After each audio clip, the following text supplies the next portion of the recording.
54 MHz di Radio Gamma 5. Qualche piccolo problemino tecnico risolto fortunatamente. Ho il piacere di avere qui collegato tramite la piattaforma Jitsi il dottor Francesco Rapetti, osteopata, e oggi tratteremo un argomento che è stato presentato da loro, dall'associazione Noi. L'argomento era il diritto, medicina e benessere, nuove prospettive per la salute della persona. Come dicevo, l'evento è stato promosso dall'Università degli Studi di Bari Aldo Moro e dall'associazione no profit Noi e del Dipartimento Ionico in Sistemi Giuridici ed Economici del Mediterraneo. Comprende società, ambiente e cultura in collaborazione appunto col Comitato per la Qualità della Vita ed ERA. Allora, l'iniziativa vanta inoltre il prestigioso patrocinio della LILT, Lega Italiana per la Lotta contro i Tumori. La conduzione dell'intera giornata è stata affidata alla conduttrice televisiva Laura Di Mite. Perché? Perché questo evento qui è avvenuto precisamente il 19 giugno scorso a Taranto. Questo era un convegno internazionale. Allora, il tema, come dicevo, era il diritto, medicina e benessere e nuove prospettive per la salute della persona. Nella cornice appunto di Via Duomo presso il Dipartimento Ionico, esperti del mondo giuridico, medico e accademico si sono confrontati su temi di cruciale importanza per il benessere globale, con l'obiettivo di ridefinire il rapporto tra salute, diritti della persona e qualità della vita. Il convegno ha offerto spazio di approfondimento interdisciplinare sulle nuove frontiere della medicina, sull'autodeterminazione terapeutica e sui modelli emergenti di tutela della salute, promuovendo un dialogo tra professionisti e istituzioni sulle sfide del presente e del futuro. Allora, i lavori, come dicevo, sono articolati, poi in particolare c'è stato l'intervento del dottor Caracciolo, diritto del lavoro, che ha guidato, l'analisi sul delicato equilibrio tra responsabilità del medico e libertà di scelta del paziente. Poi c'è stato il dottor Lafalce, farmacista, che ha approfondito il tema della conformità normativa e della appropriatezza prescritta dei farmaci. E, visto che è entrato anche il dottor Gabriele Prinzi, lo salutiamo, buona giornata. Ciao, buongiorno, buona domenica. Ecco. Un buongiorno di nuovo anche al dottor Francesco Rapetti, osteopata, che ci siamo intervallati in questi minuti qui per riuscire, per a seguito di piccoli problemi tecnici. Comunque sono risolti visto che siamo qui in linea. Poi vorrei fare un saluto e un ringraziamento a Rosanna del canale Telegram La Forza dell'Amore, nonché anche del canale YouTube La Forza dell'Amore, coadiuvata anche da Gianni Marson, che provvede a far funzionare il tutto sul canale YouTube. Allora io ne approfitto e passo direttamente la linea al dottor Rapetti, che così ci ragguaglia un attimino meglio. Buongiorno, buona domenica a tutti i radioascoltatori, a te Luciano, al dottor Gabriele Prinzi, che è stato uno dei relatori del convegno che si è tenuto, come hai in maniera attenta descritto, a Taranto il 19 di giugno scorso presso il Dipartimento Ionico dell'Università Aldo Moro di Bari. È stato un convegno veramente che ha raccolto un po' tutte le anime, se vogliamo dirla così, della medicina, dalla medicina convenzionale, tradizionale, finendo a quella ancora non riconosciuta, per cui un tavolo aperto finalmente, dove ognuno ha potuto esprimere le proprie conoscenze e dove sono nate delle relazioni e dei rapporti che mi auguro possano proseguire nel tempo per arricchire, avendo l'unico obiettivo di guardare quella che è la difesa della qualità della salute delle persone, al di là di tutti quelli che possono essere gli interessi privati, commerciali, di potere o quant'altro, insomma. Per cui la presenza dei professori universitari, del professor Caffio, che è un docente proprio dell'Università di Diritto del Lavoro, insieme al dottor Caracciolo, ha dato il peso specifico sul piano giuridico sanitario, sostenuto poi da quella che era la presenza del sanitario, del medico, del farmacista ospedaliero Fabio Lafalce, che è stato protagonista di 2 interventi, uno nell'area giuridico-sanitaria e l'altro nell'area medico-scientifica. E poi, come hai già detto tu, si sono susseguiti tutta una serie di esperti, di professionisti, di professori universitari e di clinici che hanno potuto dare il loro contributo, portando anche delle novità importantissime per quanto concerne quelle che sono le malattie croniche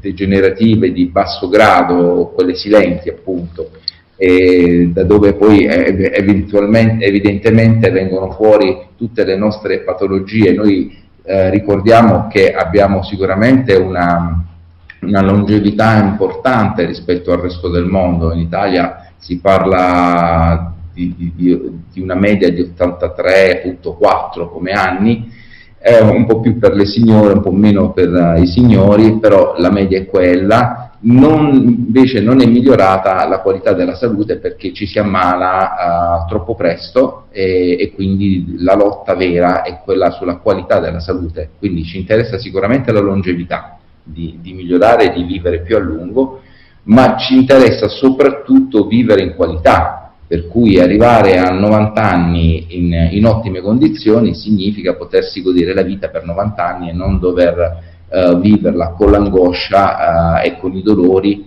Quindi questo è il nostro obiettivo. La presenza di tutti questi relatori nelle diverse aree della medicina significa proprio questo: avere la possibilità di aggredire quelle che possono essere le cause e non il sintomo, su piani diversi. Questo è un altro concetto che è stato introdotto all'interno del convegno, cioè finalmente vedere il sintomo non come la strega cattiva da sconfiggere, ma come lo strumento che ci aiuta e che ci porta pian pianino, come pollicino, a cercare la causa, per evitare appunto di cadere in quel tranello dove, addormentando il sintomo, la causa continua a produrre i suoi effetti negativi fino a portarci alle patologie croniche, quelle silenti, dove si chiamano silenti proprio perché noi non riusciamo a interpretare il sintomo per bene, mentre nella fase acuta il dottor Gabriele Prizzi queste cose le conosce sicuramente meglio di me, però anticipo un po' questi temi. Nella fase acuta tu riconosci con il dolore, con il gonfiore, il rossore, i classici segni della fase acuta, e allora ti rendi conto che c'è qualcosa che non va. Ma nelle infiammazioni croniche di basso grado, alias silenti, noi tante volte non riconosciamo il sintomo e loro crescono fino a che poi, quando esplodono, più delle volte è troppo tardi. Quindi parliamo di patologie degenerative, neurodegenerative, dei tumori e quant'altro. La prevenzione è lo strumento che riteniamo che sia l'arma, quella effettivamente più efficace che possa esistere. Quindi abbiamo parlato di epigenetica, di quanto è importante sì la genetica, quello che ci regalano i nostri genitori, ma questa genetica non è, come dire, un qualcosa di non modificabile dal punto di vista della qualità, nel senso che se il nostro stile di vita è messo nelle condizioni migliori, ecco che anche i nostri geni possono operare nelle condizioni migliori, per cui molto dipende assolutamente da come ci comportiamo, da come mangiamo, da come beviamo, da quello che respiriamo, da quello che pensiamo. E quindi sono venuti fuori tutta una serie di informazioni dai nostri relatori che ci hanno aperto appunto un po' il mondo. Siamo venuti fuori da quelli che sono i paradigmi del passato, da quelli che sono i dogmi del passato, e quindi ci sono, come dire, abbiamo avuto modo di ascoltare le panzane, come il dottor Prinzi ci dirà in maniera più approfondita, che ci hanno accompagnato per una vita, e adesso è il momento in cui noi dobbiamo imparare a non delegare più la nostra salute come un assegno in bianco, ma dobbiamo saperne di più, per cui i veri responsabili sono i cittadini, sono le persone che devono saperne di più per avere un dialogo più costruttivo con il loro medico, con chi si prende cura della loro salute, e avere quindi un senso critico un po' più sviluppato, e da lì le scelte, per cui non è un lavoro delego, il medico mi dice cosa devo fare e io mi attappo il naso, le orecchie, la bocca e vado. No, devo anch'io imparare a capire come stanno le cose, solo così impariamo a difenderci e a fare le scelte più opportune per quelle che appunto la difesa della qualità della nostra salute. Non so, Luciano, questa è un po' la premessa. No, è perfetta. Io aggiungo, noi abbiamo un nemico comune che è la TV, perché se noi andiamo a guardare i vari spot pubblicitari, specialmente quelli inerenti a farmaci, diciamo anche da banco, o perché ormai qualsiasi cosa, ipotesi che so, adesso ne cito uno, nel senso non il nome del farmaco, ma per dire hai mangiato troppo, abbiamo la pastiglietta perfetta che ti regola tutto, arriva il pompiere che ti spegne l'acido, ti sistema, ti dà la protezione, qualsiasi cosa. Ecco, è lì che bisogna cercare di riuscire a portare le persone ad avere più un senso critico, come giustamente hai detto. E poi soprattutto qui in radio chi ha diciamo portato avanti questa radio, che l'ha creata, che è Franco, diceva spegnete il baucometro perché altrimenti sarà molto ardua, anche perché l'argomento che voi avete toccato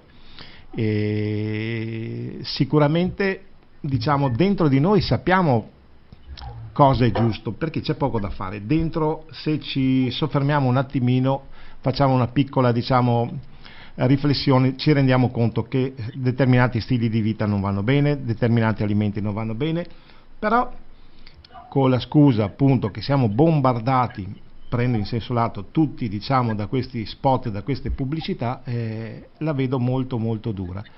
Se non che grazie anche fortunatamente adesso, anche se come sempre la tecnologia quando è mal usata, lo vediamo con i telefonini, i social e via di seguito, però grazie adesso questi anche canali che permettono di mandare una voce fuori dal coro, e auspichiamo che più di qualcuno riesca, diciamo, a togliere un po' di cerrume dalle orecchie. Eccolo lì. Prego Francesco. Sì, allora, come è giusto che sia, volevo ringraziare l'associazione Noi, che mi onoro, insomma, di rappresentare anche in questa trasmissione con voi, perché già da 4 anni è attiva sul territorio e ha organizzato 4 convegni a carattere internazionale. Ecco, una cosa Francesco da specificare, perché chi cerca sul web difficilmente la trova, deve collegarsi alla piattaforma Facebook, se non vado errato.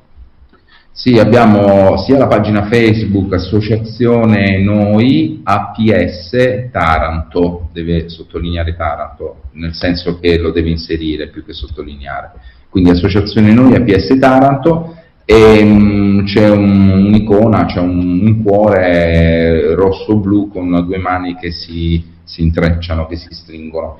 E poi c'è il canale YouTube sempre dell'Associazione Noi, con lo stesso tipo di logo,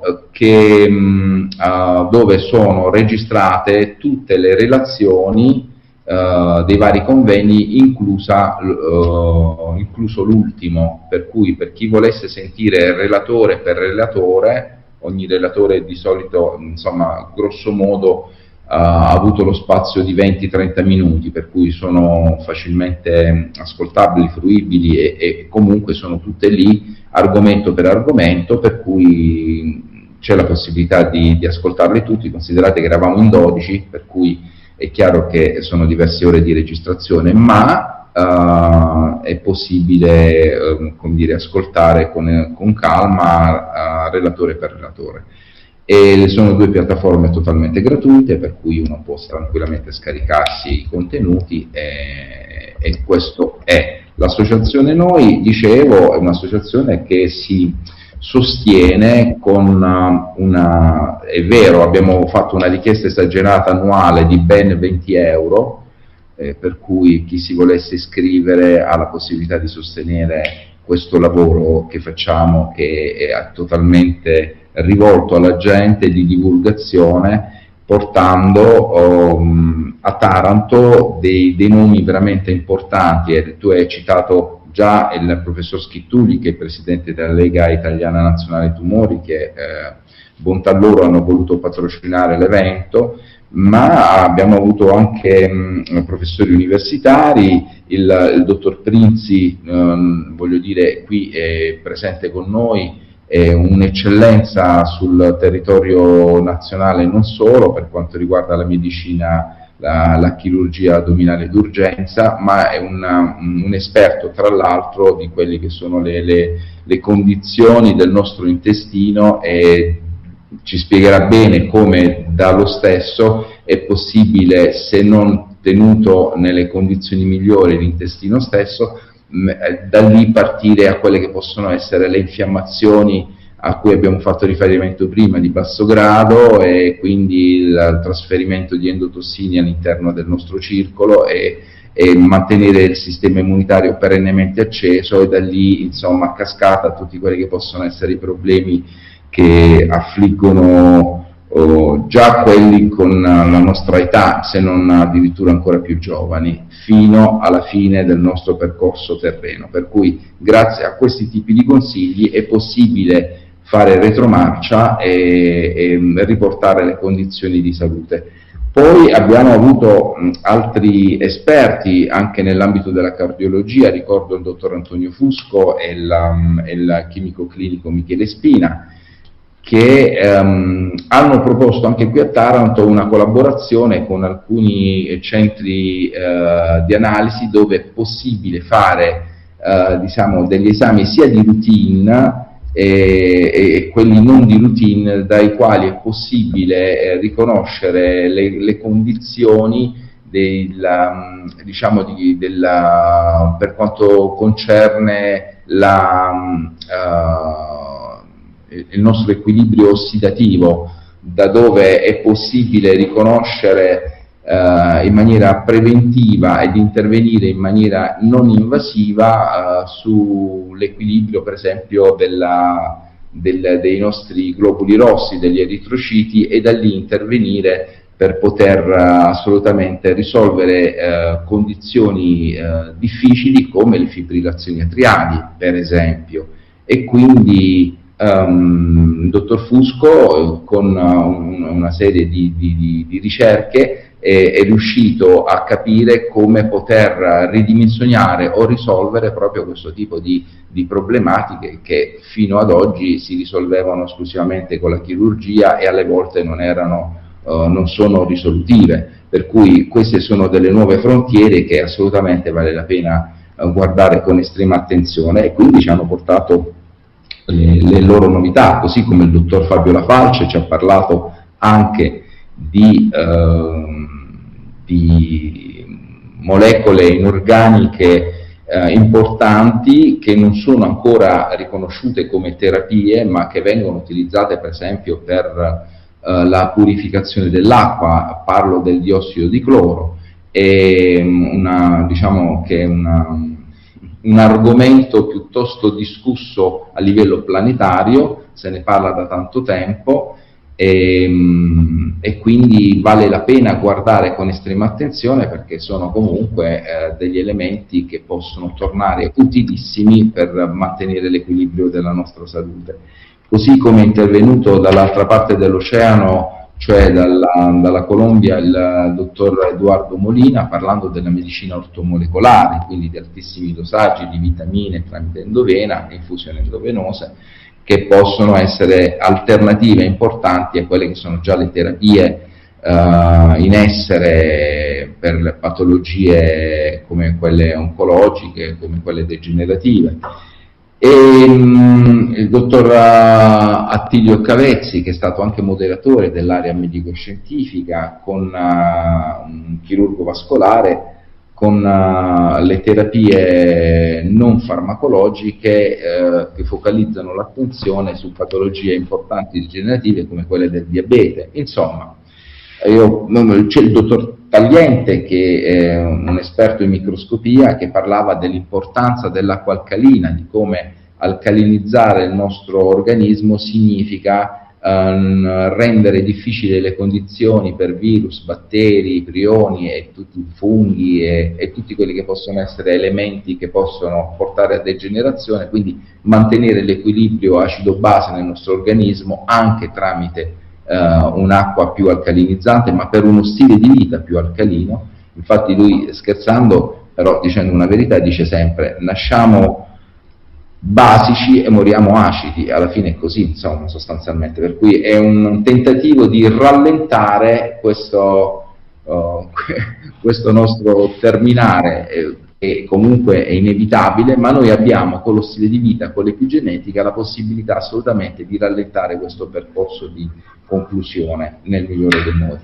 Insomma, è stato il dottor Schittulli, e quindi abbiamo parlato già dell'oncologia attuale, quindi di quelle che sono le terapie al momento in essere, e credo di non aver dimenticato nessuno, per cui poi c'è stato il mio intervento come osteopata, spiegando quello che, insomma, che cos'è l'osteopatia, recentemente riconosciuta come materia sanitaria, e che ha la sua ricchezza nell'utilizzo esclusivamente delle mani, e quindi non c'è un utilizzo né di farmaci né di strumenti chirurgici. L'obiettivo dell'osteopatia è quello di ristabilire quelle che sono le autostrade vascolari, linfatiche e nervose, per mettere nelle condizioni, insomma, l'organismo di ritrovare il proprio equilibrio quando lo stesso dovesse essere messo in difficoltà. Ovviamente tutte queste discipline, vorrei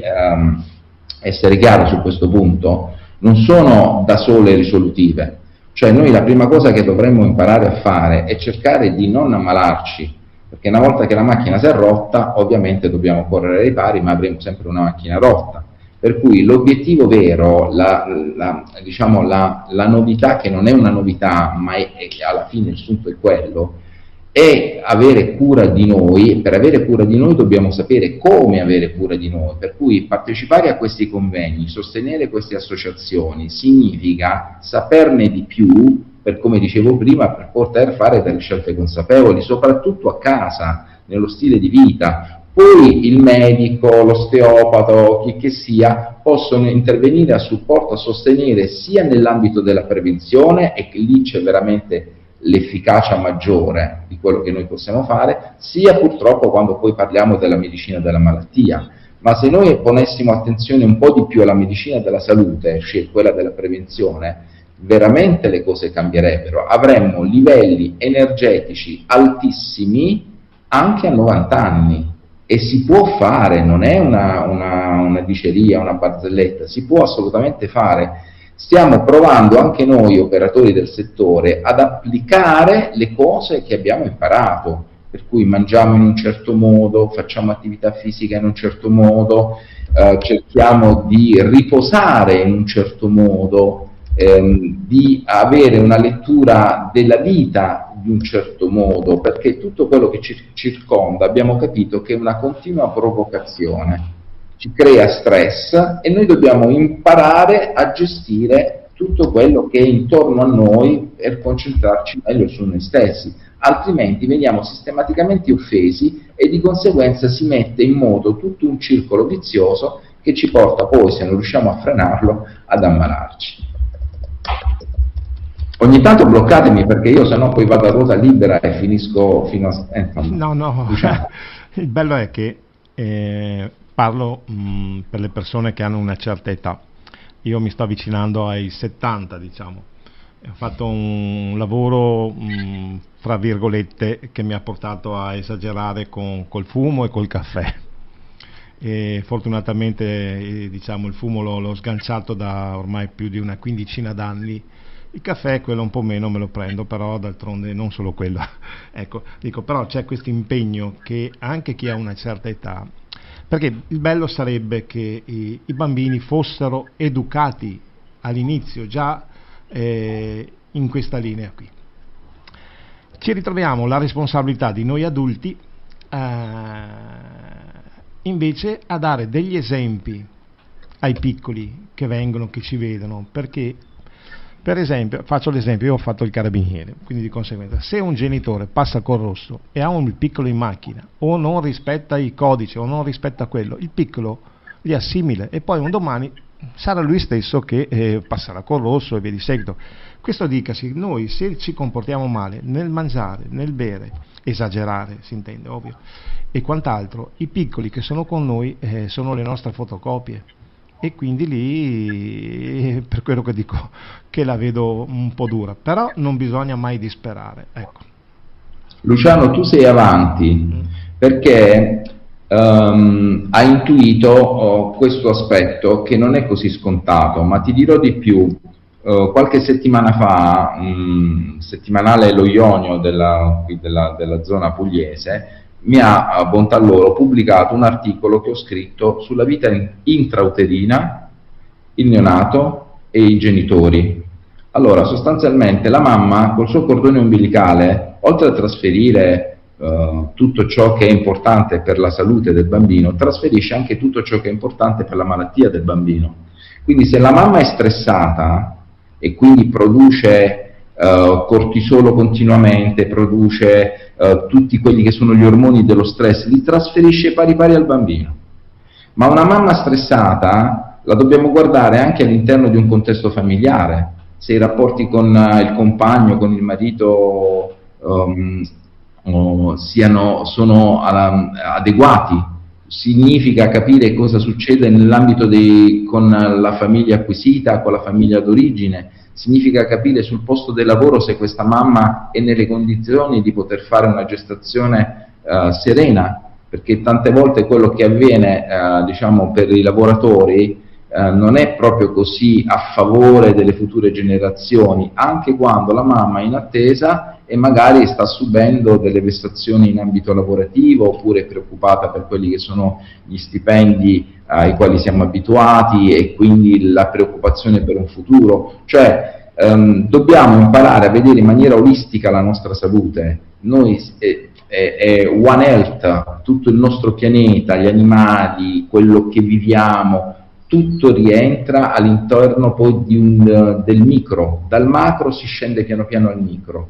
È complicato, però dobbiamo imparare ad essere più in ascolto, per cui quello che tu dicevi sui bambini, non solo l'esempio, ma addirittura queste problematiche nascono nella vita intrauterina, per cui è un continuum, non c'è uno stop, questo intendo, per cui anche quando decidi di mettere al mondo un figlio, devi considerare che già da quando lo stai pensando la cosa, parte tutto il viaggio, per cui o sterziamo, cambiamo e cominciamo a vivere più in una condizione come dire, più umana possibile, oppure tutto questo ci porterà ad isolarci, a renderci sempre un pochino più distaccati dal resto del mondo. E ahimè sto percependo proprio questo, cioè chi ha capito che il sistema è fortemente malato ha due possibilità: o tentare di salvare il mondo, raccogliendosi ovviamente tutti quelli che sono i malanni, come dicevo prima, le provocazioni,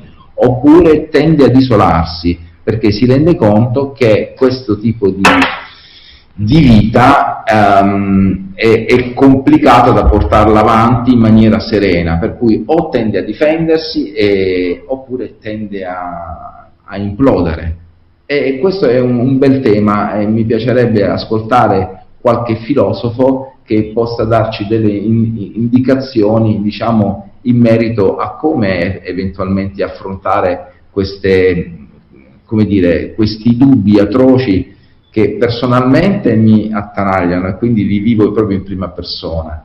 Però sono anche qui nel mio studio dove ogni giorno cerco di portare avanti una linea e di dare il meglio ai miei pazienti, a prescindere da quelli che sono i loro stili di vita e le loro condizioni. Dopodiché mi devo andare a riossigenare in qualche maniera, quindi chiamo e il dottor Prinzi, e sento lui che ogni volta mi dice con un linguaggio internazionale siciliano futtetinne, una cosa del genere. È vero, Gabriele? È vero, E è vero. Si mi definisce fa ritornare deprescrittore, il dottor Gabriele Prinzi, deprescrittore. E quindi diamo la parola alla Trinacria.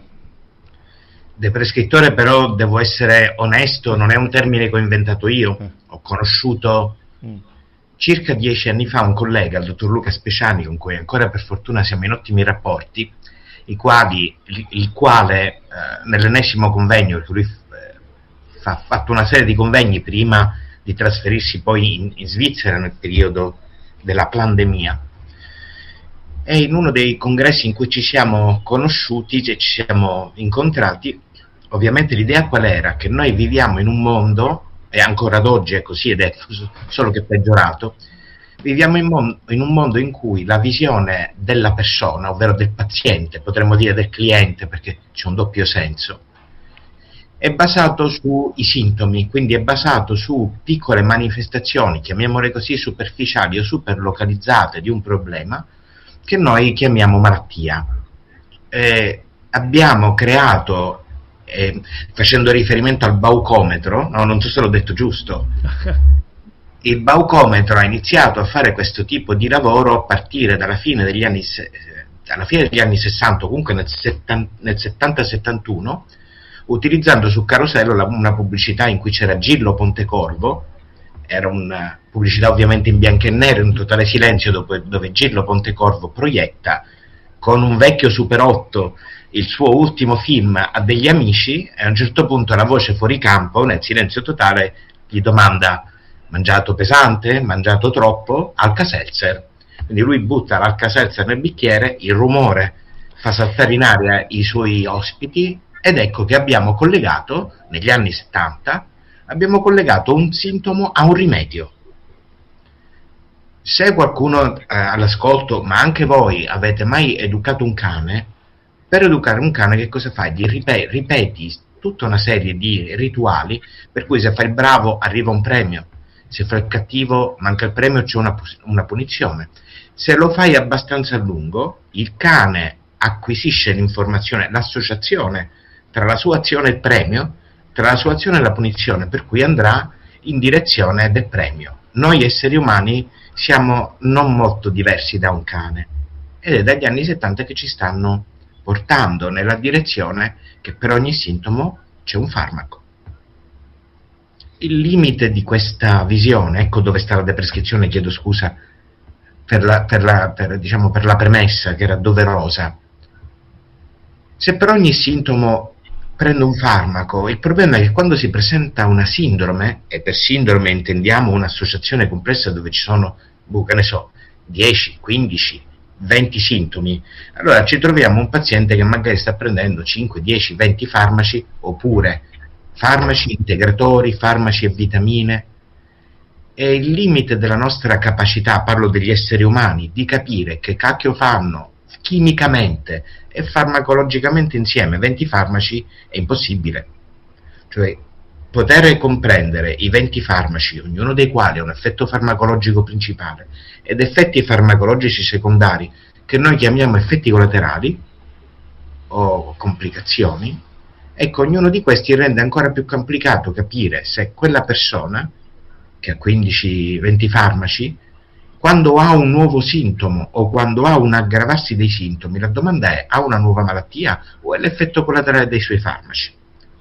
Sulla base di questo, considerando che molte del nomi delle malattie non sono altro che nomi che noi diamo ai sintomi e poi li trasformiamo in malattie, per esempio la dislipidemia, no? Il colesterolo, non esiste una malattia basata sull'aumento del colesterolo. Noi prendiamo il cambiamento del valore del colesterolo e gli diamo il nome di una malattia, si chiama dislipidemia, che è una supercazzola, non vuol dire nulla dislipidemia.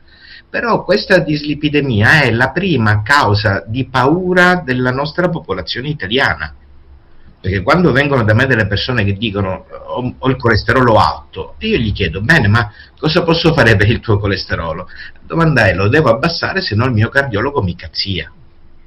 Quindi non è più abbassare il colesterolo per poter vivere in salute, ma è evitare di ricevere una paternale da chi si prende cura di me. Anche l'ipertensione è una patologia che è un nome che non ha senso, perché noi chiamiamo l'aumento di un valore del nostro corpo e gli diamo il nome di una patologia. Se quindi consideriamo il punto di riferimento, poi mi zittisco, prometto, chiudo qua.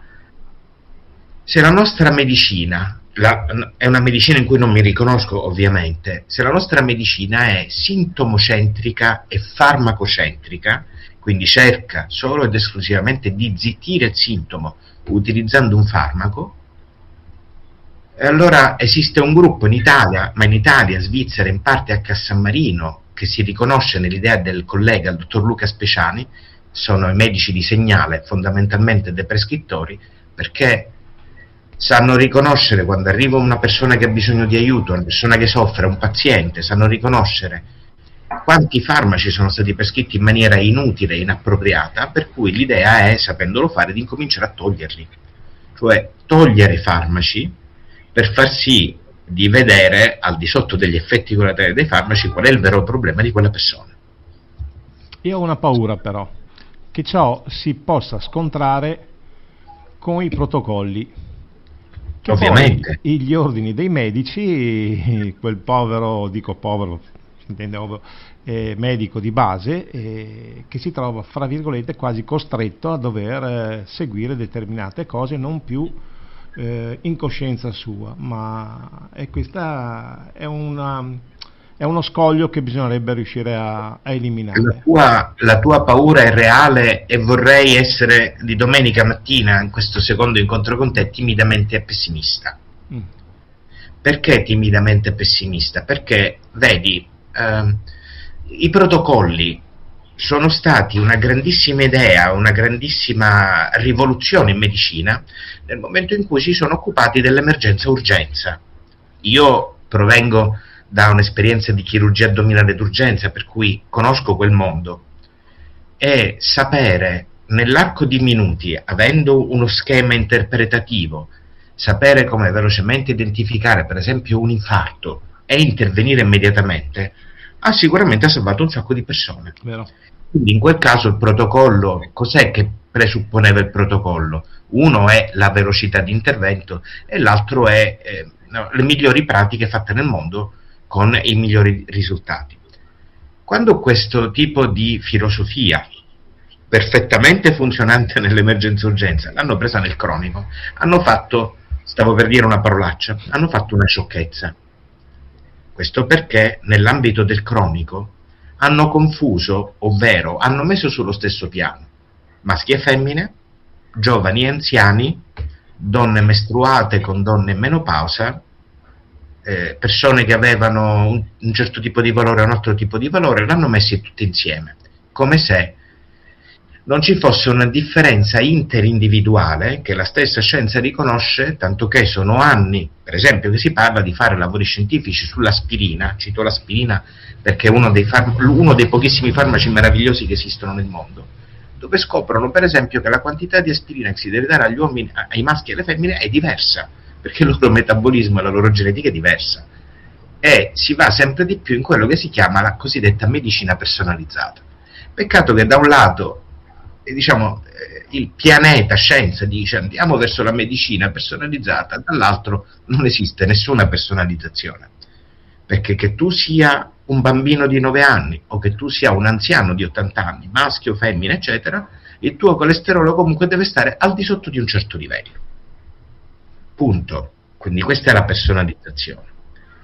Protocollo però, per fortuna, e questo è un misunderstanding grosso dei medici, per fortuna protocollo non vuol dire trattamento obbligatorio, cioè lo Stato, l'ordine dei medici, le associazioni di specialisti a cui afferisco non possono obbligarmi in una certa situazione a fare obbligatoriamente una terapia, per fortuna, In questo mi protegge non solo la Costituzione e il codice deontologico, ma anche la legge, perché molti hanno, purtroppo la pandemia ha scoperto diversi altarini, uno dei quali il fatto che la nostra medicina non solo è sintomocentrica e farmacocentrica. Attenzione, non voglio colpire una persona, io voglio denunciare un sistema all'interno del quale poi i medici sono schiavi, purtroppo, cioè sono subordinati e devono sopportare un sistema che non hanno scelto loro.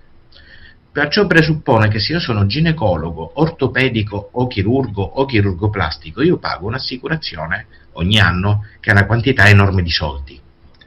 In più il sistema americano si è trasferito in quello italiano, per cui a volte troverete degli studi legali, degli studi forensi che si organizzano alla ricerca degli errori medici, fomentano i pazienti a fare denuncia e chiaramente si propongono una percentuale dei soldi che vengono riconosciuti se il danno effettivamente è stato fatto. Quindi qua sintomocentrica, farmacocentrica e a un certo punto difensiva. Il medico, lo specialista, per evitare di essere coinvolto all'interno di una causa civile, penale, eccetera, fa il minimo sindacale. Il minimo sindacale è l'obbligo di mezzi, non l'obbligatorietà dei risultati, ma l'obbligo di mezzi, questo dice la legge. Quindi ti fa fare tutti gli esami del mondo, non gliene frega niente se quegli esami sono negativi, e non è il suo interesse andarsi a cercare il significato di quegli esami per il tuo benessere. L'importante è che di fronte al giudice ha fatto tutti gli esami possibili. La stessa situazione res extensa, si è estesa ovviamente alle terapie, per cui io ti faccio la terapia che farebbe chiunque in maniera tale che nessuno possa mai farmi una causa. E quindi, e poi mi taccio, l'estrema sintesi del protocollo, ovvero della facile protezione dietro il protocollo, è che se il paziente muore ma tu hai applicato il protocollo, l'idea è: io ho applicato il protocollo e sono inattaccabile, che tanto è il protocollo, certo il paziente è morto, però io ho applicato il protocollo. Questo è quello che io vedo e che temo, con quell'accento lievemente pessimista che citava all'inizio. Io aggiungerei, perché ho avuto modo di ascoltare alcuni ragazzi che sono ragazzi iscritti alle varie facoltà di medicina, e ci sono alcuni settori che i ragazzi preferiscono non prendere, tipo anestesisti, dico uno, o anche chirurgie interne non indifferenti, sono meno gettonati, perché comportano dei rischi maggiori, e di conseguenza. E poi c'è un'altra cosa che ho riscontrato sempre, c'è questa divisione di specializzazioni, cioè non considerando che giustamente per esempio un uomo di 100 kg il farmaco deve essere personale, giustamente non si può dare un farmaco a uno di 100 kg e uno che magari ne pesa 40 lo stesso farmaco, sicuramente. E poi, come dicevo prima, il fatto di avere l'esperto della mano, l'esperto del piede, l'esperto delle cervicali, insomma, cioè una divisione proprio, e loro perdono questa unicità che è l'essere umano, tutto lì. E quindi un po' di pessimismo per forza di cose c'è, se non riusciamo invece un attimino a fare un po' di retromarcia, che a volte basta pochino. Basta poco, ma in effetti quello che probabilmente manca e che in questo momento viene portato avanti tramite il baucometro e altri strumenti di orientamento, no, della società, quello che manca è di avere un gruppo di, brutto dire medici dissenzienti o dissidenti, ma di professionisti della salute che sono profondamente legati al giuramento di Ippocrate e molto collegati all'idea di Ippocrate, che portino questo messaggio in giro per l'Italia, per fare in modo che le persone si risveglino rispetto a questa idea della medicina che ti ho citato, che è ovviamente una medicina estremamente limitata e su cui, sarai d'accordo, c'è il dubbio il benessere di chi fa. Se fa il benessere della popolazione, o se fa il benessere di pochi o se fa il benessere delle aziende, perché il dubbio è l'anticamera della verità. Quindi... E diciamo, Andreotti diceva, pensare male è peccato, però il più delle volte ci si azzecca, e quindi 1 più 1 arriviamo lì, insomma, c'è poco da fare. Quindi è chiaro che quando ho conosciuto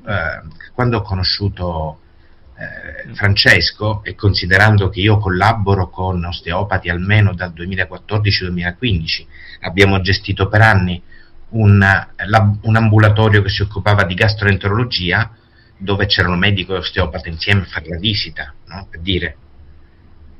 Quindi ogni volta che c'è l'invito a partecipare a una conferenza che arrivi al pubblico per ripristinare certe verità o per invitare le persone a smettere di delegare la salute al mondo medico, farmacocentrico, sintomocentrico e che si difende dalle cause, e invece di incominciare, la prima cosa sarebbe, questa è la prima educazione, me lo dice lo stesso Ippocrate, la prima cosa è, prima di guarire qualcuno, cito Ippocrate, chiedigli se è disposto a cambiare quelle abitudini di vita che l'hanno fatto ammalare.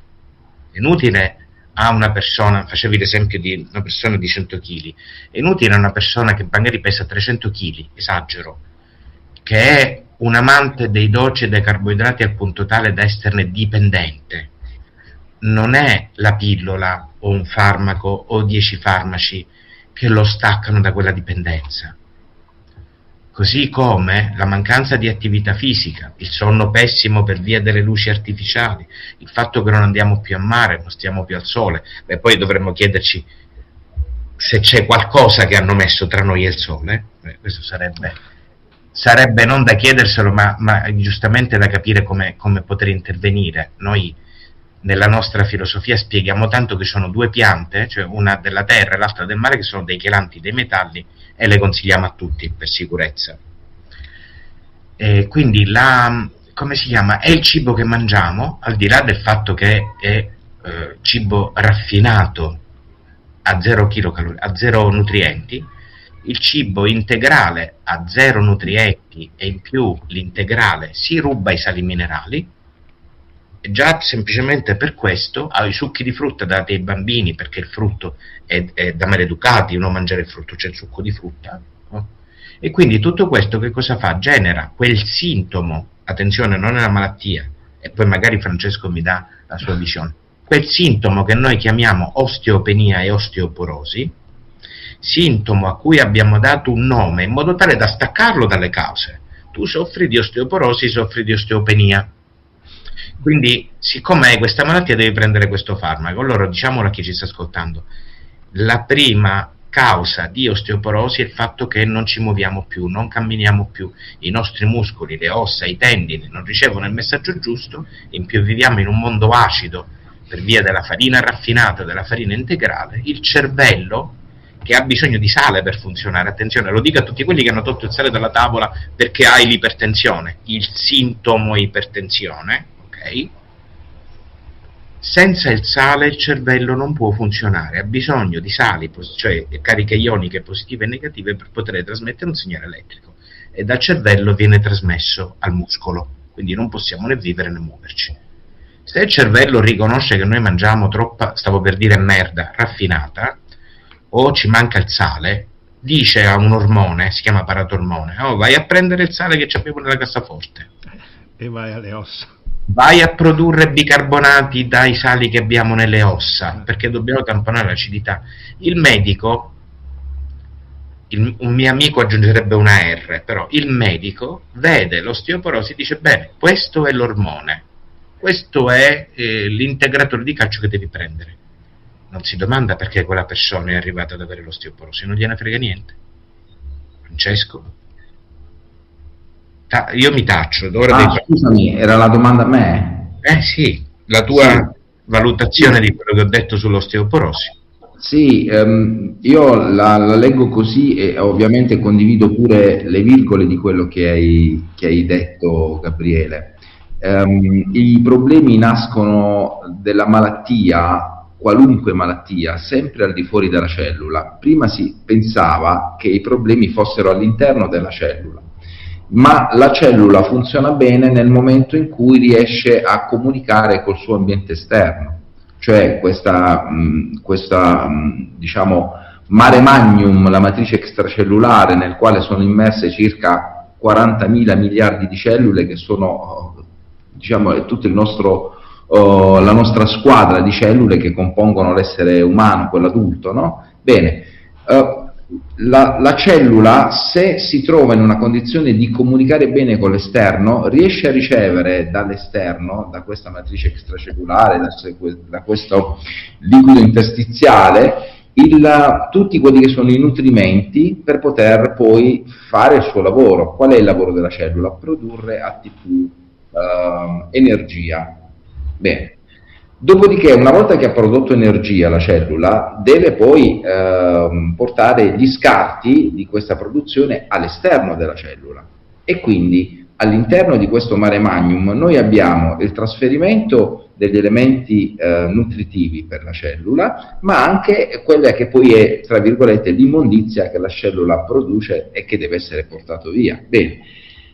Per far sì che tutto questo accada, ci deve essere un ambiente che è idoneo per far sì che gli enzimi che sono deputati a questi trasferimenti dei nutrienti e di portare via questi acidi, queste scorie metaboliche, cataboliche, che per lo più sono acidi, devono essere messi nelle condizioni di poter operare, e possono operare solo in un determinato ambiente con un determinato pH. Quando questo ambiente diventa sempre più acido, è chiaro che l'organismo mette in moto tutta una serie di sistemi, la cosiddetta sindrome di adattamento, va bene, che noi abbiamo, perché noi viviamo bene se siamo in un equilibrio, una omeostasi. Man mano che ci allontaniamo da questa parte centrale, incominciamo a mettere in atto tutta una serie di sistemi che servono per gestire questo allontanamento dalla parte centrale,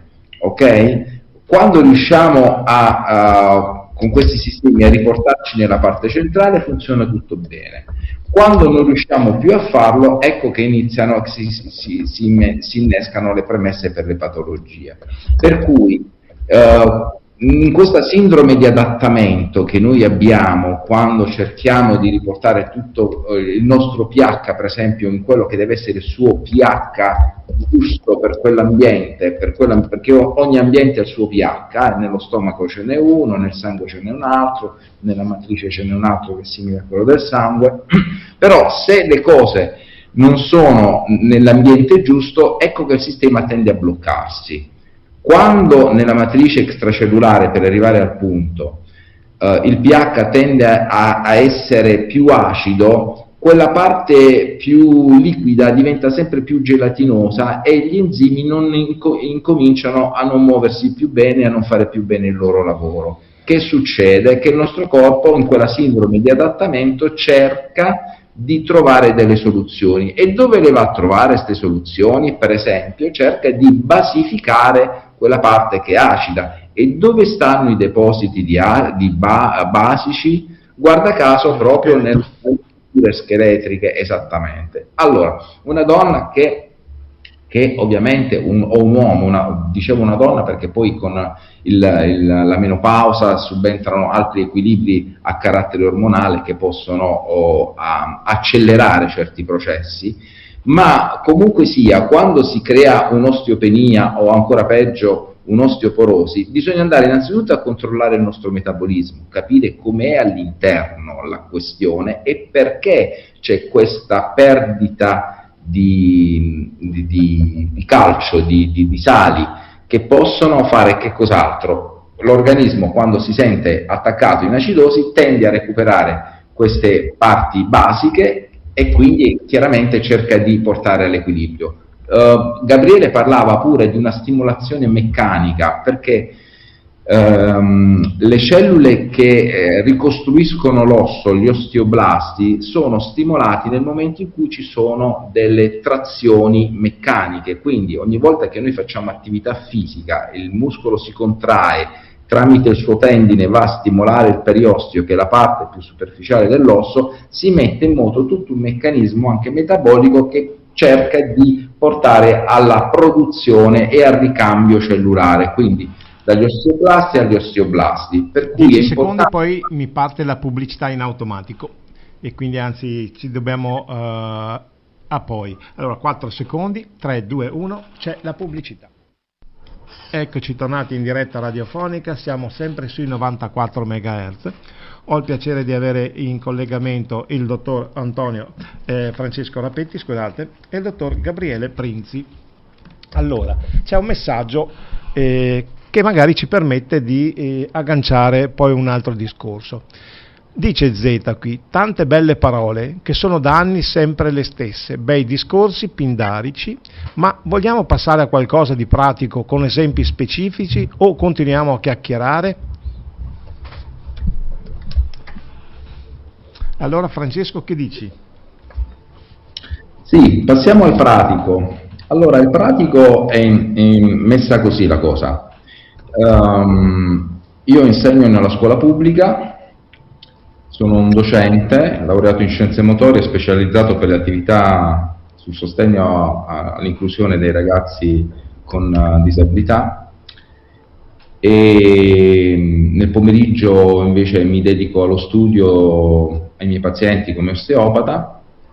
Dopodiché sono presidente di un'associazione che organizza convegni internazionali di medicina a titolo assolutamente gratuito, per due motivi. Uno, perché mi impegno per una questione sociale, cioè trasferire agli altri quello che ho imparato e quello che mi insegnano i relatori che sono invitati, e quindi si crea questa, questa rete, perché acquisendo ulteriori informazioni riesco ad arricchire la mia vita. Faccio, imparo e applico.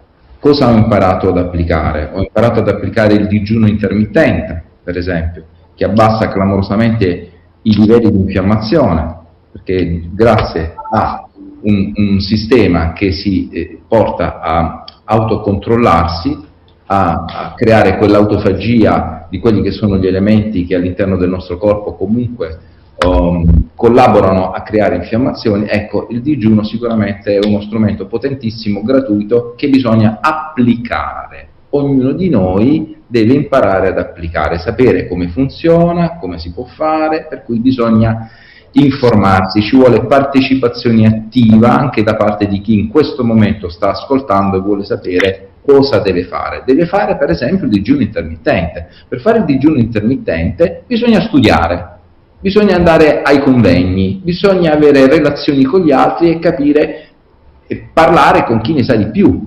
Per cui anche questa trasmissione, dove io, te Luciano, il dottor Gabriele Prinzi, stiamo levando del tempo alle nostre famiglie in maniera del tutto gratuita per regalare quello che sappiamo, che non è detto che sia corretto. È lì che interviene il senso critico di chi sta ascoltando, perché chi sta ascoltando deve accettare queste informazioni non come il Vangelo. Bisogna smetterla di delegare gli altri. Dopo che hai ascoltato, te radioascoltatore, quello che Francesco, Gabriele, Luciano stanno dicendo, devi anche tu andare ad approfondire quella notizia sui vari canali, sulle varie fonti di formazione e informazione, e vedere se effettivamente in base al tuo senso critico ci sono delle basi ragionevoli, corrette, oppure c'è da mettere in discussione qualcosa. Per cui è un rapporto di complicità tra chi comunica qualcosa, chi riceve l'informazione e trasmette un feedback. Per cui, per esempio, il digiuno intermittente da questi microfoni è sicuramente uno strumento da tenere in considerazione.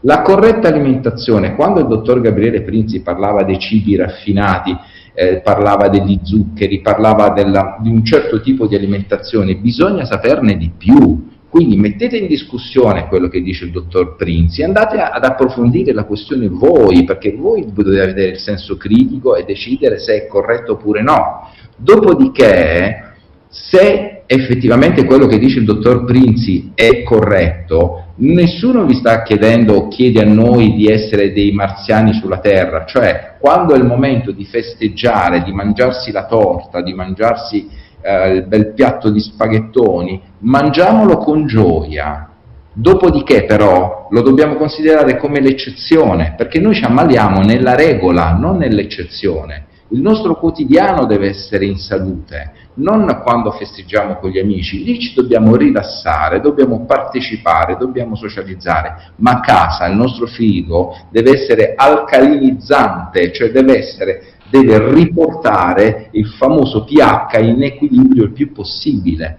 Per cui strumenti che ci servono. Quindi siamo in grado di rinunciare tutte le sere alla nostra pizza, visto che siamo in estate, perché poi si gonfia, il nostro intestino ne soffre, il nostro sistema gastroenterico ne soffre, poi ci sono i sintomi del reflusso e quindi c'è bisogno di rimettere in ordine un determinato organo, un determinato sistema, e lo si può fare anche manualmente,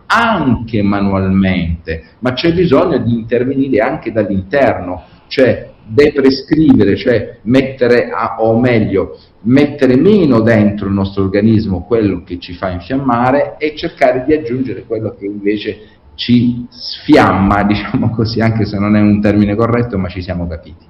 Dopodiché l'attività fisica è importante, ci alziamo noi la mattina e facciamo la nostra mobilità articolare per stimolare il liquido sinoviale nelle nostre articolazioni, per ridare quello stress meccanico salutare che, come diceva il dottor Prinzi, è importante per combattere osteopenia, osteoporosi e quant'altro. La facciamo quotidianamente la nostra attività, sappiamo quanta ne dobbiamo fare, ne dobbiamo sapere di più, quindi ci dobbiamo aggiornare noi.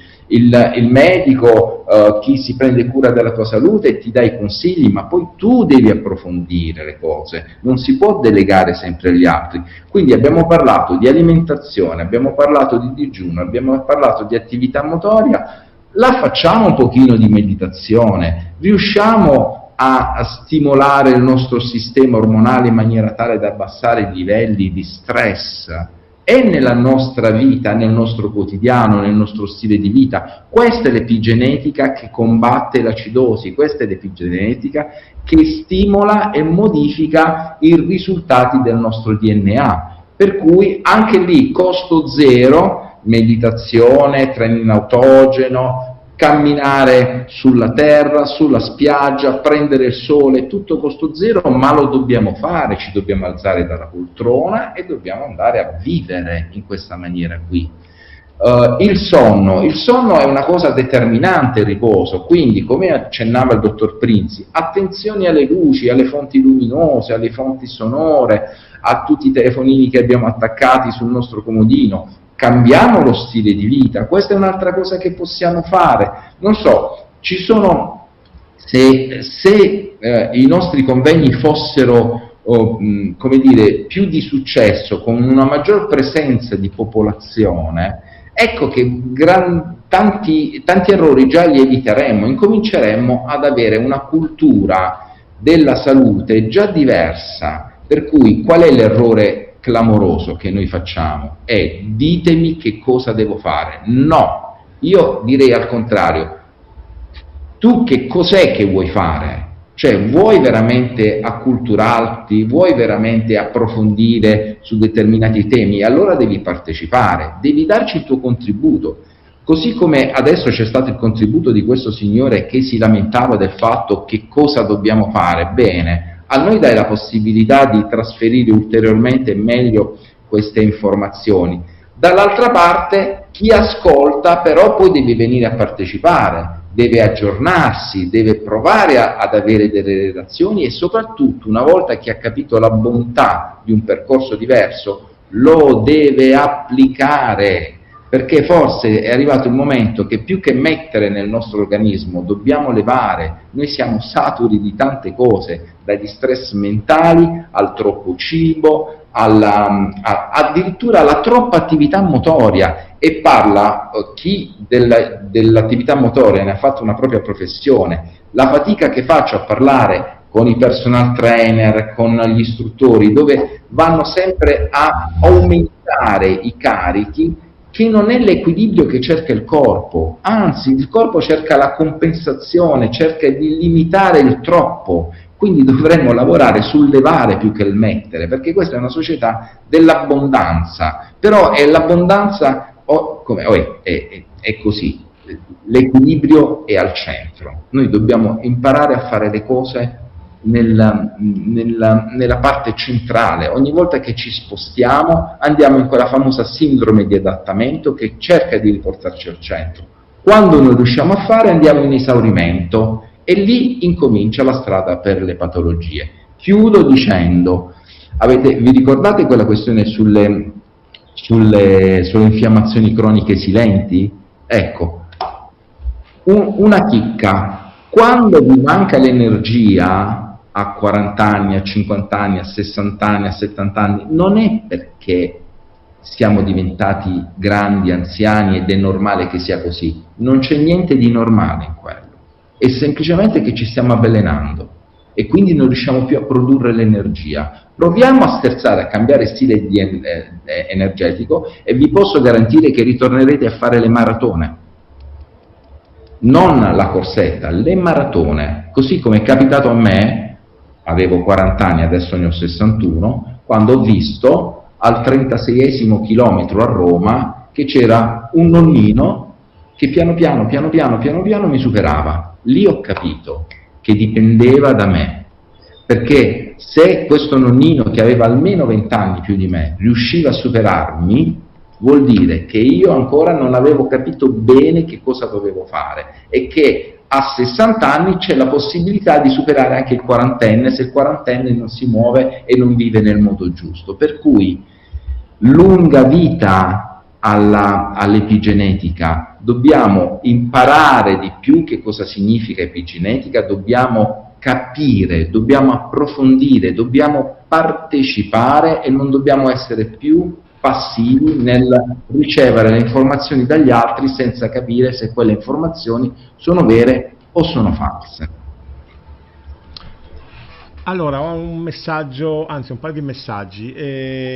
In primis, Laura mi dice: buongiorno, ringrazio per la splendida trasmissione, grazie agli ospiti e allo speaker. Una domanda: quali sono i cibi alcalinizzanti? Mette la frutta tutta. Interrogativo. È alcalinizzante, non mangio né carne né pesce, tanta frutta e verdura, e cosa dovrei stare attenta a parte i carboidrati? E poi chiede: come contattare il relatore? Grazie, vi ascolto con piacere, sono Laura, vi sto ascoltando mangiando un melone. Quindi, diciamo, da Taranto è un po' lunghetta, però c'è la pagina Facebook. Poi a proposito, a riguardo prima dicevo che c'è anche la possibilità, tramite le biblioteche che ci sono ancora fortunatamente, si può andare in biblioteca e approfondire anche determinati argomenti. E ne approfitto che c'è anche un libro che sono le panzane, se non vado errato, scritto dal dottor Gabriele Prinzi, che è tutta la verità sui disturbi gastrointestinali, se non vado errato, vero? Sì, tutta la verità sui disturbi gastrointestinali senza perché, è un nome che ho voluto che venisse pubblicato insieme con il titolo Panzane da Mondadori, perché esistono tutta una serie di patologie, chiamiamole così, sintomi, associazione di sintomi gastrointestinali, nel quale gli esami però sono negativi. Quindi, caro dottore, io ho mal di pancia, ho la diarrea, o sono stitico, non riesco a digerire, ovviamente per i motivi che già abbiamo citato, quindi soprattutto per motivi protezionistici e anche per poter avere il massimo degli esami, ti fanno fare la gastroscopia, che è negativa, la coloscopia, che non mostra nessuna patologia, un'ecografia dell'addome, che mostra che tutti gli organi sono a posto, e gli esami del sangue, ovviamente esami che non c'entrano nulla con l'intestino, sono a posto, al che arriva la domanda più terribile: non hai nulla? Ti dicono non hai nulla, e quindi se io sto male quando mangio, ho la diarrea o mal di pancia, non hai nulla, è una resa, cioè il medico ti allarga le braccia, ma probabilmente il messaggio più terribile è colpa tua. Cioè, se io non ho nulla, però percepisco quelle cose fastidiose, allora il problema potrebbe essere l'ansia, lo stress o l'agitazione, e allora mi stanno dicendo è colpa tua perché sei stressato, sei agitato, ti devi dare una calmata.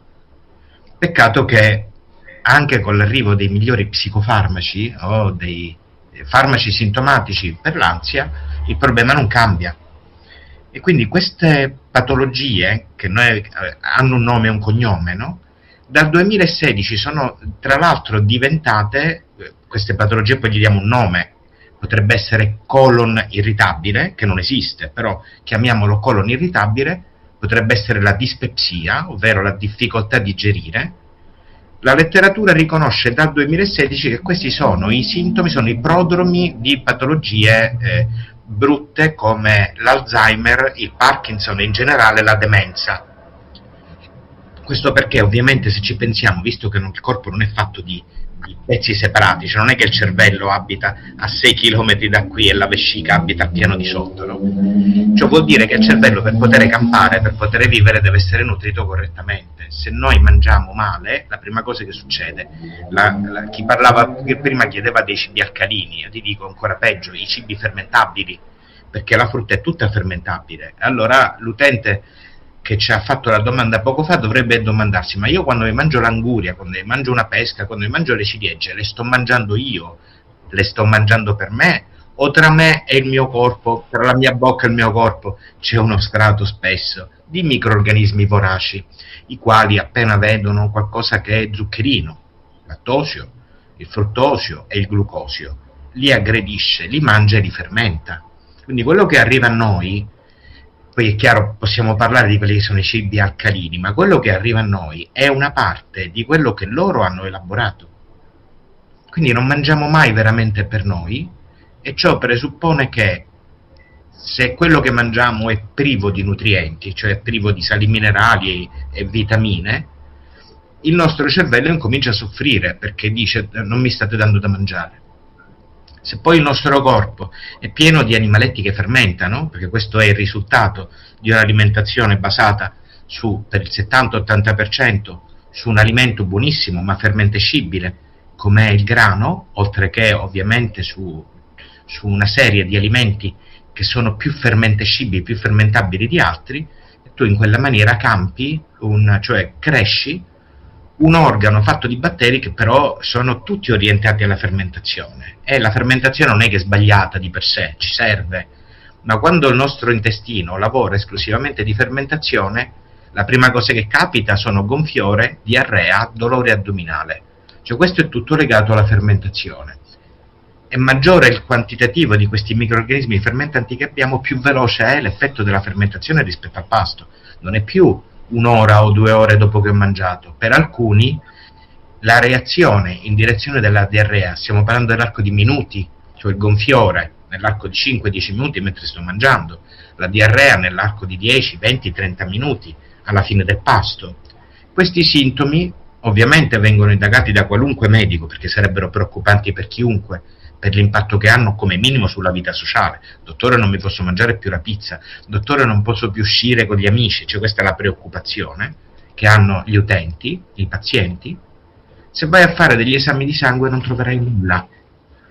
L'unico modo per capire se questo problema c'è o no è fare degli esami banali. Nel libro, dal primo capitolo all'ultimo, il riferimento è il test del respiro al lattulosio, che è uno zucchero come il lattosio, però il lattulosio integra anche il lattosio, cioè ti fa vedere una enorme famiglia di intolleranze, chiamiamole così, con lo stesso test, stessa lunghezza, stessa seccatura, perché dura delle ore, e soprattutto riconosce che quando questi microrganismi all'interno dell'intestino fanno un po' quello che cacchio vogliono, perché fermentano, la fermentazione con la diarrea e il gonfiore fondamentalmente peggiora ancora di più la tua capacità di assorbire quei pezzettini fondamentali, quei mattoni come sali minerali e vitamine, come le proteine, come i grassi, che servono al nostro corpo per riparare le ferite, che servono al nostro corpo per recuperare i miliardi di cellule che ogni giorno vengono distrutte, ogni giorno vengono create. In questa carenza anche l'intestino diventa meno capace di funzionare, e il pericolo più grosso, da qua il collegamento col Parkinson e Alzheimer, è che direttamente, ovvero tramite il sangue, pezzettini di batteri, pezzettini di proteine, metalli pesanti vadano in giro generando una infiammazione che è anche la causa delle placche aterosclerotiche, altro che colesterolo, e ne parla un professore italiano conosciuto a livello internazionale oramai da anni, professore Francesco Violi, presidente della Società Italiana di Medicina Interna. Quindi non è il colesterolo che genera le placche aterosclerotiche.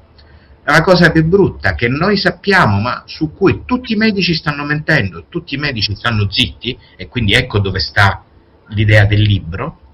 L'idea del libro è che dall'intestino stesso, tramite il sistema nervoso dell'intestino, che è il secondo cervello, dal secondo cervello al nervo vago, al sistema nervoso centrale, quelle che noi chiamiamo malattie come Parkinson e Alzheimer, cioè le caratteristiche di quelle fibre, di quelle fibrille che purtroppo non si riescono a distruggere, che poi caratterizzano la malattia, ecco, partono nell'intestino. E di questo non ne parla nessuno. Nessuno parla del fatto che se comprendi che cos'è che ti fa male, quale delle cose che mangi ti fa venire la diarrea, perché la lista di questi cibi è stata messa nel libro, e l'idea del libro è: per una settimana guarda che cosa succede quando mangi. Nessuno è bravo, non riceverai una critica, ma l'idea è: riesci ad associare quello che ti succede con quello che mangi, perché incominci ad avere delle informazioni. Io non lo so, nel caso specifico di Francesco, della signora che mangia il melone, del primo messaggio che abbiamo ricevuto, io non so qual è il loro problema specifico. E ho iniziato la trasmissione di domenica mattina dicendo: non può esistere una medicina uguale per tutti. Per cui il primo consiglio pratico è: incomincia ad associare quello che mangi con i sintomi che hai e ti fai una mappa di significato, di correlazione. Se sospetti che il problema, faccio un esempio, sia la pizza o la pasta e il pane, se identifichi quei cibi, che succede se fai la prova per una settimana a non mangiarli? Quindi fai ascolto, scrittura, messa in pratica, cioè stai facendo una prova. Ma è una prova fatta su di te, non c'entrano gli esami, non ti infileranno un tubo in bocca, non ti infileranno un tubo dove non batte il sole. Tu stai usando la tua sensibilità e la tua presenza su questo pianeta, magari staccato dal cellulare, e tappandoti le orecchie rispetto alle critiche che ti arriveranno dagli amici e dai familiari, che le critiche e il dito puntato sono costanti. E che succede se per una settimana togli quella roba che ti faceva stare male? Come stai? Sparisce la diarrea? La pancia gonfia c'è ancora? Dormi meglio? La tua mente è libera? Sei capace di ricordare anche cose di 20 anni fa? Bene, ritorna a mangiare quella roba per una settimana, quella che ti faceva star male. Facendo questo tu diventi laboratorio di analisi ambulante, ma con una sensibilità, una capacità di ascolto che non ha nessun sistema di analisi del mondo, e soprattutto senza delegare all'esterno, perché a volte sai che figo, io delego al medico perché il medico mi dà la pillola, mi permette di continuare a fare le stesse cagate, le stesse sciocchezze, gli stessi errori alimentari che faccio ogni giorno. Perché io ve lo giuro, ogni giorno io incontro persone che dicono: dottore, io mangio bene ma sto male. Allora c'è qualcosa che non va. Se tu stai mangiando bene, stai mangiando correttamente, dovresti star bene. Ma se mangi bene e stai male, c'è qualcosa che non va. O te la stai raccontando, perché nessuno ti ha detto che quando tu mangi non mangi solo per te, ma mangi con trilioni di bocche aperte nel tuo intestino che non vedono l'ora di mangiare alla faccia tua. E quello che tu chiami sintomi è la loro felicità, è il loro festeggiare la vita. Loro ti dicono: grazie, ci stai dando esattamente quella verdura, quella frutta, quello zucchero, quella pasta, quella pizza che noi adoriamo, e ti vogliamo ringraziare. E il nostro ringraziamento il tuo medico lo chiama sintomo e tu lo chiami diarrea, gonfiore, dolore addominale, infiammazione viscerale. Più chiaro di così. Comunque il libro, allora, che mi chiedono qual è Panzane, giusto? Si chiama Panzane perché è l'idea più, il titolo più carino che possa suonare come fake news. L'idea era entrare all'interno delle maledette linee guida e incominciare a smontarle una dietro l'altra, riconoscendo che la stragrande maggioranza di queste linee guida, nel caso di queste patologie, ti allontanano dalla diagnosi e potrebbero peggiorare la tua condizione. Bene, poi un altro messaggio qui mi dice allora, un secondino. Buondì a voi, volevo chiedervi cosa ne pensate di un paziente con una recidiva che oltre alla chemio segue una terapia alternativa a base di integratori, omeopatia eccetera, naturalmente consigliata da un medico. Guarda, posso dirti che posso rispondere da non oncologo. Noi tutti sappiamo che l'unica proposta che viene fatta dal mondo scientifico per la cura di un tumore è la chemioterapia, ma sappiamo anche che la chemioterapia ha degli effetti collaterali devastanti e ci sono delle evidenze, diciamo c'è una forma di pensiero scientifica accettabile per cui il tumore ha dei motivi per cui arriva nella nostra vita, che possono essere di tipo emozionale, come possono essere di tipo genetico, ambientale, eccetera. Conosco più di un collega che accompagna i pazienti oncologici tramite una terapia parallela a quella della chemioterapia, senza voler dire che questa la sostituisce, oltre che amici e colleghi che fanno proprio oncologia integrata, in cui l'integrazione, intendiamo vitamine o sali minerali o probiotici, vengono considerati di sostegno o per diciamo, tamponare gli effetti collaterali, ovvero per rendere più funzionale il corpo rispetto alla chemioterapia. Non ho esperienza purtroppo non ho esperienza sull'omeopatia, ma ho colleghi anche che utilizzano o che consigliano, in effetti più che utilizzano, che consigliano anche protocolli con l'ivermectina, fenbendazolo e albendazolo. Ne ho altri che utilizzano il diossido di cloro per andare a detossificare la matrice extracellulare. Ognuno ha il suo modo, la sua modalità, ognuno ha i suoi successi rispetto ai pazienti che tratta, e purtroppo non solo non esiste una scuola, ma per lo Stato, l'ordine dei medici, questo tipo di consigli è considerato inopportuno e inappropriato, anche se i risultati ci sono. Grazie. Dice poi Katia, grazie a voi per il programma, molto interessante. Potete, sì, già ho letto quello. Poi dice, il mio intestino è pigro, lungo e mi hanno detto inverigoa, grazie. L'intestino lungo, questa è una delle cose che dico girando l'Italia nelle mie conferenze, che è l'anatomia che io ho studiato all'università, ovvero i libri su cui ho studiato chirurgia, riportano due falsità, cioè io dico i libri sono falsi. La prima è che qualunque tipo di libro di anatomia andate a guardare che riguarda l'addome è sempre visto su un cadavere disteso. Ciò vuol dire che noi non vediamo i visceri nella loro vera natura, noi li vediamo distesi, quindi vediamo se ci riesco, se trovo un tappo, io ci provo. Il tappo non c'è. Allora facciamo finta questa bottiglia, no? Se io giro la bottiglia, no? Per gravità l'acqua si trova verso il basso, ma se io metto la bottiglia in piedi, l'acqua si trova verso il basso, quindi l'acqua segue un principio di gravità. Quindi io quando vedo l'anatomia, io vedo l'intestino così, ma quando siamo in piedi l'intestino è così. Una parte dell'intestino ovviamente. Lo stomaco, per esempio, che è un sacchetto, quando è pieno può scendere al punto tale di raggiungere la regione dell'inguine di sinistra.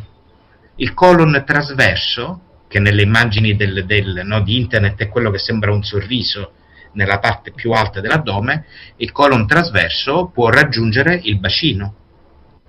Può premere sull'utero e quindi premere l'utero sulla vescica, per esempio generando la meccanica dei sintomi suggestivi di cistiti croniche recidivanti, cistiti che però non sono cistiti perché fai l'analisi delle urine e non c'è nulla. Quindi la pressione del colon, che è pieno di cacca su quella zona lì, dà alla singola persona, singola donna, l'idea di avere una cistite. Poi quella cistite viene trattata con quintalate di antibiotici, anche senza motivo, ed ecco che noi abbiamo semplicemente peggiorato la situazione, perché non abbiamo considerato, quindi, la seconda delle opportunità, la seconda bugia anatomica.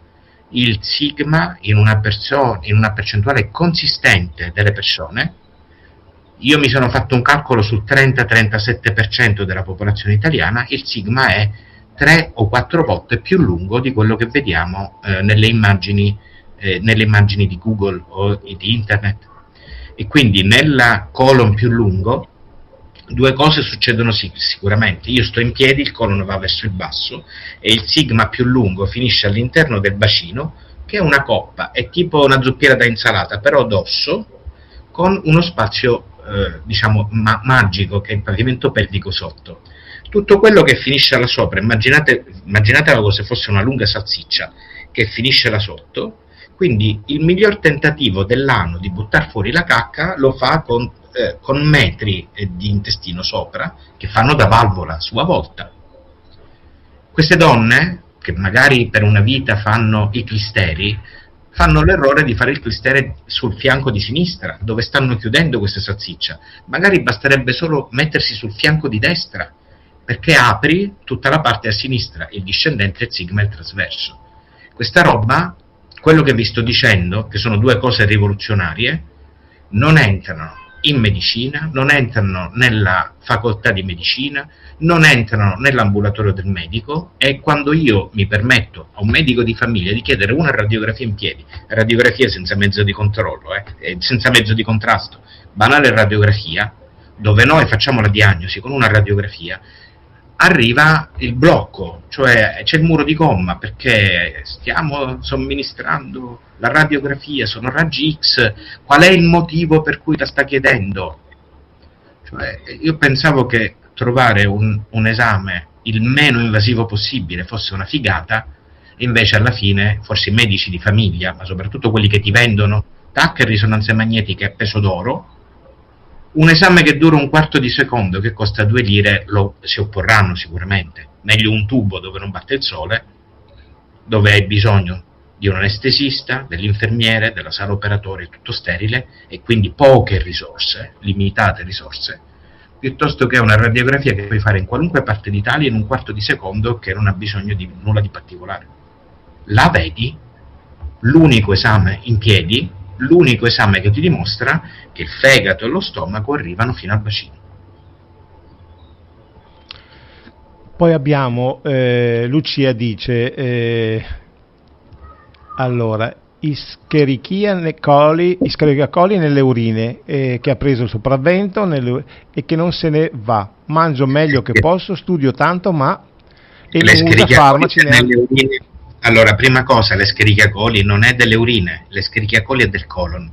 Quindi se si trova adesso nelle urine, significa che c'è un problema nel colon. Cioè il colon potrebbe essere, nella sua popolazione residente, essere, diciamo, completamente costituito da Escherichia coli. Da lì il passaggio magari verso la vagina e verso le urine.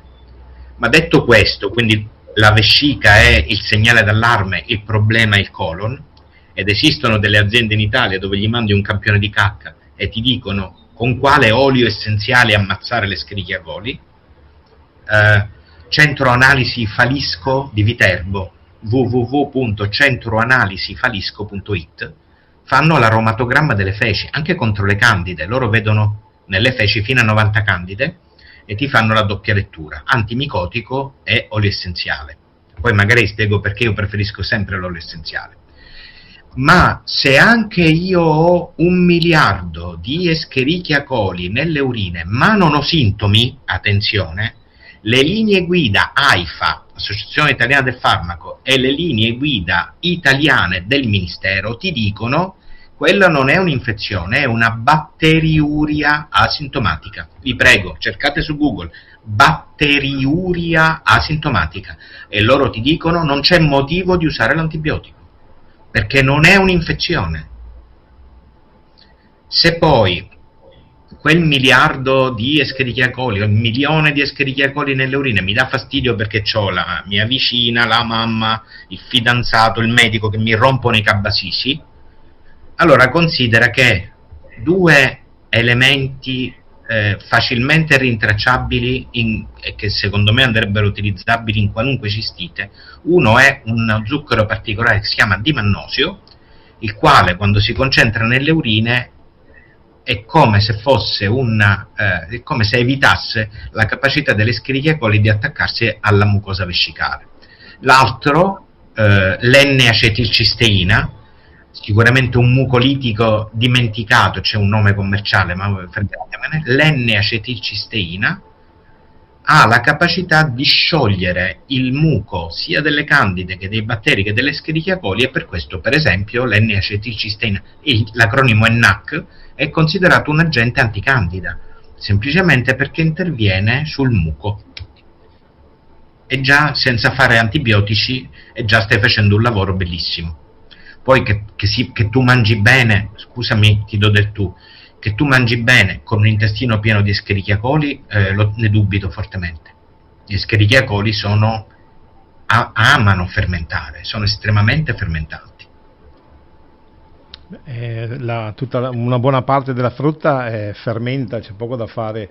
Poi specialmente anche le combinazioni alimentari bisogna fare attenzione. No, certo, Luciano, considera che ci dicono, l'OMS dice, io sono uno di quelli che i consigli degli OMS li guarda al contrario, ok?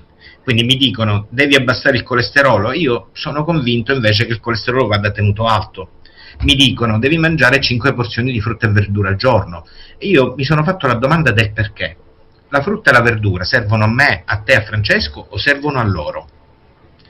E se io sono nato da parto spontaneo, anzi prematuro, 7 mesi, non sono stato allattato, sono stato riempito di antibiotici sin dall'infanzia per via di tonsilliti, bronchioliti, ovviamente bronchioliti da latte vaccino, come è successo a mio figlio. Io là ho riconosciuto in mio figlio il problema, è cambiata, il libro viene anche da quello, no? Dall'esperienza fatta con mio figlio. Quindi una volta che mi hanno distrutto il microbiota, ovvero mi hanno cresciuto come un allergico predisposto alle malattie, perché questo è l'effetto di tutto quello che ti ho raccontato, il mio intestino nasce e cresce con un peccato originale, cioè là dentro non ci sono i batteri buoni di mamma, sono stati distrutti, sono stati cambiati. La mia alimentazione, fondamentalmente basata, che ne so, pasta e parmigiano, o che ne so, ha cambiato radicalmente quello che c'era là sotto. Quindi quando io dico che mangio bene, le mie considerazioni riguardano l'essere umano senza questi batteri, l'essere umano senza microbioma. Se però quei batteri sono fermentanti e io faccio un'alimentazione fermentante perché così mi ha detto il mio nutrizionista e poi sto male, probabilmente perché mi sono state consigliate 5 porzioni di frutta e verdura, ma il mio microbioma non è d'accordo. Il mio, lo sto parlando di tutti, perché poi ognuno ha il suo equilibrio se l'hai creato, ma io se mangio qualcosa di fermentescibile la pago. E il fumo sicuramente non aiuta, questo è poco ma sicuro, perché dice da sempre non mangio frutta e sono asintomatica, poca pasta però fumo.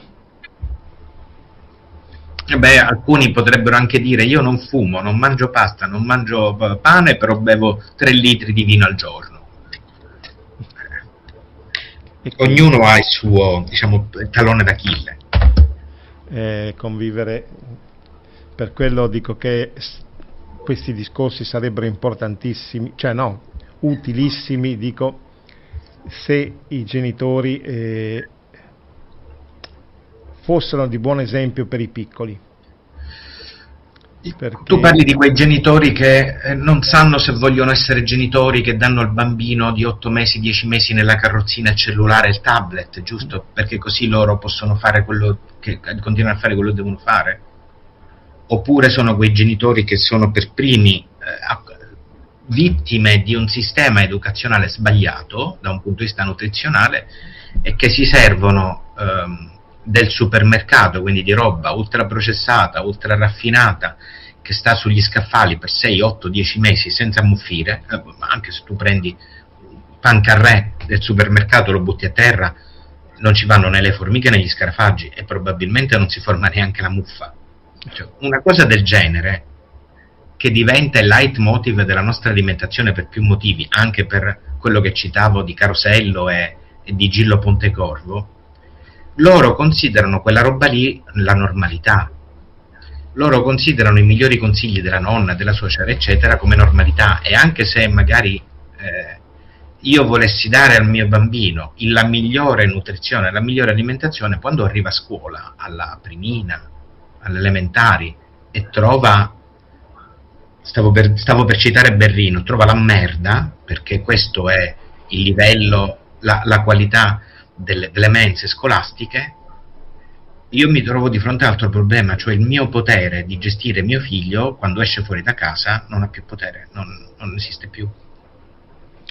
Questa è dura, effettivamente. Che dire, ritorniamo al discorso, cioè i cambiamenti li dobbiamo fare noi, non dobbiamo aspettare gli altri. Io auspico che sia arrivato questo messaggio appunto che la strada non bisogna appoggiarsi agli altri, bisogna camminare da soli. È giusto mettere sul piatto della bilancia tante cose, fare le riflessioni e soprattutto, come ha detto anche il dottor Francesco e anche il dottor Gabriele, che bisogna informarsi, bisogna leggere, bisogna stare attenti, bisogna seguire. La pappa pronta, diciamo, se quando una cosa è pronta lì vuol dire che c'è qualcosa sotto che non va e che dovrebbe mettere in moto in noi appunto i meccanismi di difesa in questo caso qua, e dubitare, porsi le domande. Non bisogna prendere tutto per oro colato, no, bisogna sempre dicevo, ci sono ancora le biblioteche, quindi c'è la possibilità anche di appoggiarsi, diciamo, a dei libri, leggere. Poi chi ha dimestichezza invece con le tecnologie, visto che ormai un telefonino è una biblioteca portatile, però bisogna fare attenzione, bisogna cercare di trovare sempre le fonti certificate, non nei social. I social possono trasmettere qualsiasi cosa, poi se aggiungiamo adesso che nei social, con l'utilizzo appunto degli algoritmi di intelligenza artificiale, ti possono costruire qualsiasi video, voce e quant'altro, e lì a maggior ragione, specialmente i ragazzi giovani che sono più deboli su certe cose, sono veloci su altre, ma sono deboli di capire certe cose, che i genitori devono intervenire, a mio avviso. Poi che so, così è la vita, e se insomma dobbiamo camminare, cercare di camminare assieme, ecco, e fare attenzione a tutto. E ci stiamo avvicinando alla chiusura perché abbiamo ancora 5, 6, 7 minuti, quindi che dire, io per il momento vi ringrazio di cuore e lascio a voi un attimo le chiusure. Io spero che ci rinviti Luciano, perché sai, quando parliamo io e Francesco ovviamente. Sì, ricordo questi due dottori, uno è a Palermo e uno è a Taranto, quindi presumo Palermo, vero o no, più o meno, in Sicilia comunque, ecco. Sì, Palermo è la sede principale, ma io faccio un lavoro, diciamo, un ambulatorio cosiddetto peripatetico. A volte quando uso il termine peripatetico la gente capisce altro, in effetti è il muovermi attraverso l'Italia e quindi entrare in contatto, mi dà la possibilità di entrare in contatto con diverse regioni, diverse realtà, ma da Palermo fino a Verona, che è la parte più a nord che visito, e dall'altra parte Milano, la solfa è sempre la stessa, i racconti sono sempre gli stessi e la qualità della professione medica va sempre di più in direzione della robotica, diciamo.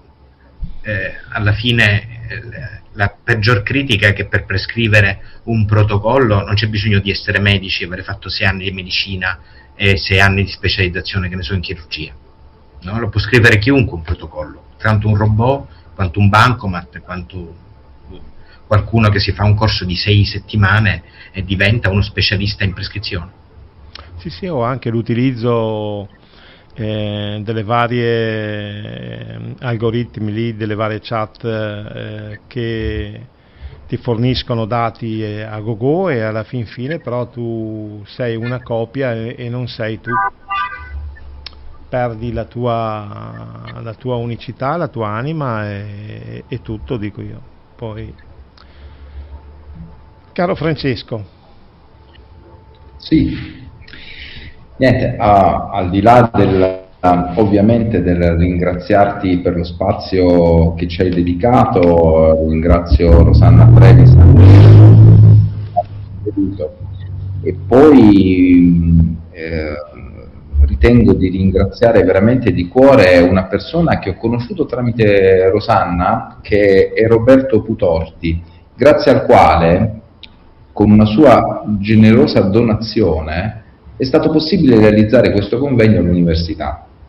Bene, Roberto Putorti è una persona che mi ha inchiodato immediatamente dicendomi: io posso partecipare con quello che ho, e non ho il tempo, non ho la possibilità di venire, non ho la possibilità di organizzare, di levare altro tempo alla mia famiglia nell'organizzazione, ho qualche soldino, ve lo dono e voi utilizzatelo per portare ricchezza agli altri. Per cui un grazie di cuore veramente a Roberto, perché pur non conoscendoci, lui ha generosamente investito su questa divulgazione scientifica e l'ha donata a tutti noi sostanzialmente. Per cui grazie ancora Roberto.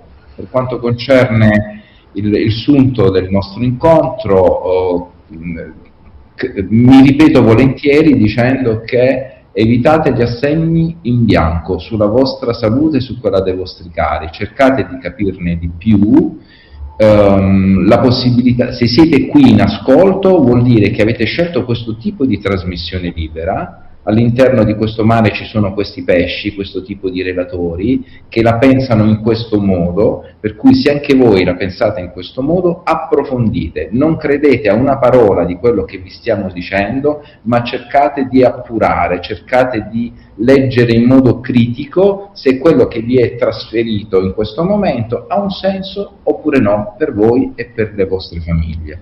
Per cui, detto questo, il dottor Prinzi ovviamente lo trovate a Palermo, lo trovate in giro per l'Italia, ci sono i suoi contatti tramite Luciano, e io le mie consulenze le posso fare anche online, dove ovviamente l'osteopatia è una materia pratica, ma non solo, per cui se da quello che riferite ci sono dei consigli utili per quanto riguarda lo stile vita, l'alimentazione, l'attività motoria, bene, posso darli direttamente, altrimenti posso consigliarvi un collega delle vostre parti e indirizzandolo già verso un certo tipo di analisi che mi concedete, e quindi orientarvi già verso quello che potrebbe essere un possibile percorso terapeutico.